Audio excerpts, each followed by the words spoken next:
Hello friends, আশা করি তোমরা সকলে ভালো আছো। তো আজকে আমরা এই ভিডিওটাতে ডাব্লিউবিপি কনস্টেবল এর জন্য কিছু কোশ্চেন নিয়ে এসেছি। আমরা জানি যে আগামী 30 নভেম্বর, সেই 30 নভেম্বর আমাদের ডাব্লিউবিপি কনস্টেবলের পরীক্ষা রয়েছে। সেই ডাব্লিউবিপি কনস্টেবল পরীক্ষার জন্য আমি এখানে কিছু কোশ্চেন নিয়ে এসেছি। আশা করি এই কোশ্চেনগুলো তোমাদের হেল্প করবে। তো চলো শুরু করা যাক। এখানে প্রথম কোশ্চেন হচ্ছে, the finance commission is constituted under article dash of the constitution of India. মানে ফাইন্যান্স কমিশন কোন ধারাতে গঠিত হয়েছিল? সেটা হচ্ছে 280তম ধারা। এটা হচ্ছে correct option, 200 article 280।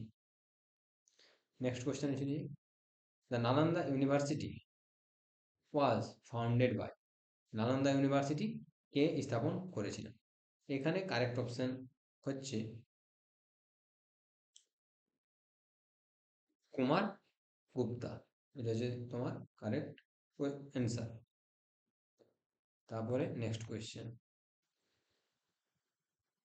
Bleaching powder is used in drinking water এর এ অথবা এন। মানে এই যে ব্লিচিং পাউডার, যেটাকে আমরা সরি ব্লিচিং পাউডার যেটা রয়েছে, সেই ব্লিচিং পাউডারটাকে আমরা জলে কি হিসাবে ইউজ করি? Disinfectant, coagulant, antiseptic, antibiotic. Correct option হচ্ছে ডিসইনফেক্টেন্ট। ইনফেকশন যাতে জলে না হয় তার জন্য আমরা এটাকে ডিসইনফেক্টেন্ট হিসেবে আমরা ওটাকে ইউজ করি। PH of lemon juice is expected to be. মানে পিএইচ যে লেভেলটা, সেটা লেমন জুসে কি হয়? আমরা জানি পিএইচ লেভেল যেটা, সেটা পিএইচ যে লেভেল বলে যে জিনিসটা আছে, সে পিএইচ যে লেভেল বলে জিনিসটা, সেটা যদি অ্যাসিডিক যদি নেচার হয়, অ্যাসিডের ক্ষেত্রে, অ্যাসিড অ্যাসিডের ক্ষেত্রে কি হয়? ওইটা লেস দেন 7 হয়। অ্যাসিডের ক্ষেত্রে হয় লেস দেন 7। সরি, আমার ল্যাপটপটাতে লিখতে ভালো করে হচ্ছে, লিখতে বলছে না, তাই লিখতে পারলাম না ভালো করে। আর যেটা বেসের ক্ষেত্রে হয়, সেটা হয় গ্রেটার দেন 7।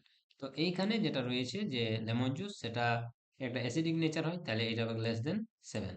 তো এখানে অপশন আছে অপশন 4। অপশন 4 হবে আমার কারেক্ট অপশন। লেমন জুসের ক্ষেত্রে যে পিএইচ লেভেল, সেটা হয় লেস দেন 7। নেক্সট কোয়েশ্চেন, বলছে washing soda is also known as. মানে ওয়াশিং সোডা একটা নাম, সেটার যে সায়েন্টিফিক যে নেম, সেই সায়েন্টিফিক নেমটা কি? এখানে দেওয়া রয়েছে sodium chloride, calcium bicarbonate, sodium carbonate and phosphorus. তো বন্ধুগণ, এটা যারা সায়েন্সের স্টুডেন্ট, আমার মনে হয় তারা অবশ্যই পারবে। এখানে option 3 is correct, sodium carbonate. Washing সোডার আরেক নাম হচ্ছে সোডিয়াম কার্বনেট বা বিজ্ঞানসম্মত নাম। পরে বলছে, what is the ratio of RBC to WBC. RBC এবং ডাব্লিউবিসির রেশিও কি? তো প্রথমেই বন্ধুরা একটু আমি বলে দিই, আরবিসি মানে হচ্ছে red blood cell. Red blood cell মানে লোহিত রক্তকণিকা। আবার ডাব্লিউবিসি মানে কি? হোয়াইট ব্লাড সেল, মানে শ্বেত রক্ত কণিকা। তো এখানে কোশ্চেন রয়েছে যে রক্তে যে আরবিসি এবং ডাব্লিউবিসি যে রয়েছে, তাদের যে রেশিও, অনুপাতটা কত, সংখ্যায় অনুপাত কত? তো এখানে প্রথম অপশন দেওয়া আছে 1:600, তারপরে দেওয়া আছে 600:1, তারপরে দেওয়া আছে 1:900, তারপরে দেওয়া আছে 500:1। তাহলে অপশন এখানে কারেক্ট অপশন যেটা হচ্ছে ভাই, সেটা হচ্ছে, দাঁড়াও,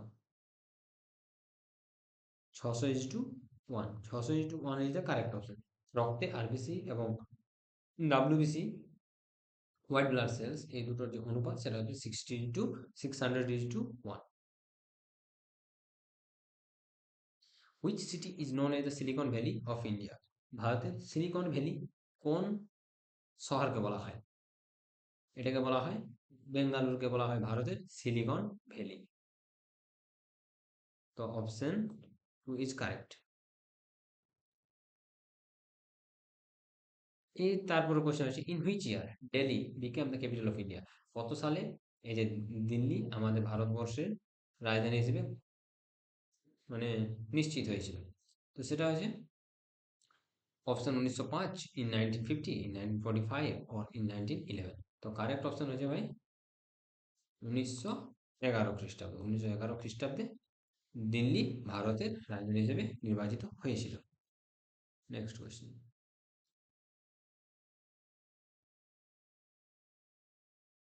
which disease is caused by the bite of a mad dog.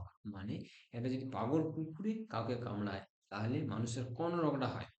সেটা হচ্ছে লিউকোডার্মা, নো কি hydrophobia, no hypertension, no arthritis.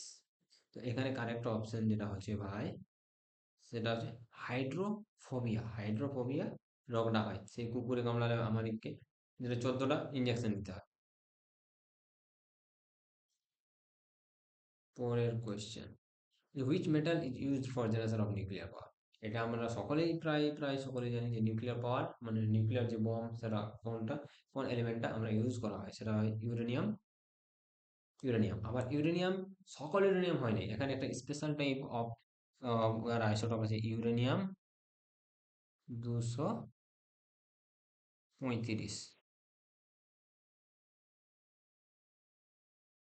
এই যে এই আইসোটোপটা ইউরেনিয়ামের, এই যে এই আইসোটোপটা রয়েছে, ইউরেনিয়ামের যে এই আইসোটোপটা রয়েছে, এই আইসোটোপটা আমরা ইউজ করি, কিসে ইউজ করি, ওই কি বলে generation of nuclear power generate করতে আমরা ইউরেনিয়াম ব্যবহার করি। ইউরেনিয়ামের কোন আইসোটোপ? 235 আইসোটোপ। এটাও কোশ্চেন আসতে পারে যে ইউরেনিয়ামের কোন আইসোটোপটি নিউক্লিয়ার পাওয়ার জেনারেট করতে ইউজ করা হয়। তো সেখানে অ্যান্সারটা হবে ইউরেনিয়াম 235।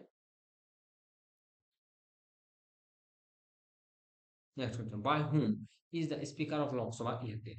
মানে এই যে লোকসভা রয়েছে সেই লোকসভার যে স্পিকার থাকেন সেই স্পিকার কাদের দ্বারা নির্বাচিত হয়? তো এখানে অ্যান্সার হচ্ছে all the members of Lok Sabha. লোকসভার সকল সদস্যদের দিয়ে তিনি নির্বাচিত হন। Which planet is known as the earth twin. পৃথিবীর মানে আর্থ টুইন মানে কি, মানে যমজ গ্রহ কাকে বলা হয়? শুক্র গ্রহকে বলা হয় পৃথিবীর যমজ গ্রহ। Which article is related to the special status of Jammu and Kashmir. Jammu এবং কাশ্মীরের যে স্পেশাল যে স্ট্যাটাস এই যে রাজ্যগুলো দুটো রয়েছে সেটা কোন আর্টিকেলের দ্বারা? সেটা হচ্ছে article 370। Which gland is both exocrine and endocrine. Exocrine মানে কোন গ্রন্থি অন্তঃক্ষরা এবং বহিঃক্ষরা দুটোই। এক্সোক্রাইন মানে বহিঃক্ষরা গ্রন্থি, আবার এন্ডোক্রাইন মানে অন্তঃক্ষরা গ্রন্থি। তো আরেকটা অপশন হচ্ছে প্যানক্রিয়াস। কারেক্ট অ্যান্সার হচ্ছে প্যানক্রিয়াস গ্রন্থি একটি এমন একটি গ্রন্থি যেটি এক্সোক্রাইনও বটে এবং এন্ডোক্রাইনও বটে। Which state has the largest wasteland area. Largest wasteland area কোন রাজ্যে আমাদের রয়েছে? যেটা অপশন হচ্ছে Rajasthan. The color of the urine is yellow because of answer what? বলছে এই যে ইউরেন যে রয়েছে, যেটা ইউরেন মানে কি ওটা তোমরা জানো সকলে। বলছে ইউরেনের যে কালারটা সেটা ইয়েলো কি কারণে হয়? ইউরেনের যে কালারটা সেটা ইয়েলো হয়, ইয়েলো যে কালার সে ইয়েলো হয় হওয়ার কারণের পেছনে রয়েছে ইউরোক্রোম। দু রকমের এটা, একটা আছে ইউরোক্রোম আর একটা হেটেরোক্রোম। তো এখানে ইউরোক্রোম যেটা রয়েছে সেই ইউরোক্রোমের জন্য যে ইউরাইন এর যে কালার সেটা ইয়েলো হয়।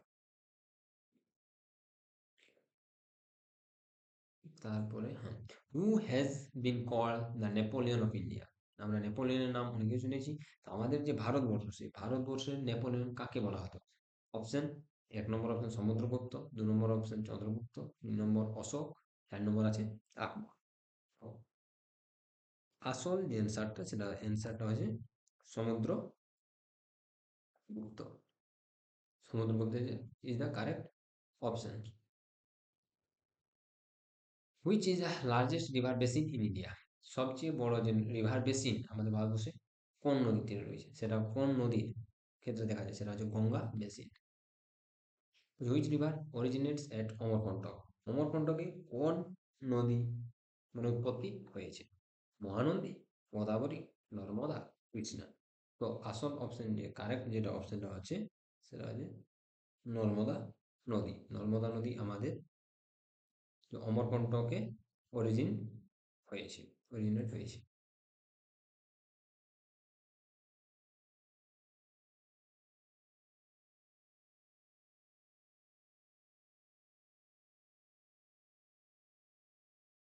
তো আশা করি বন্ধুরা তোমাদের এই যে ভিডিওটা, সেই ভিডিওটা ভালো লেগেছে।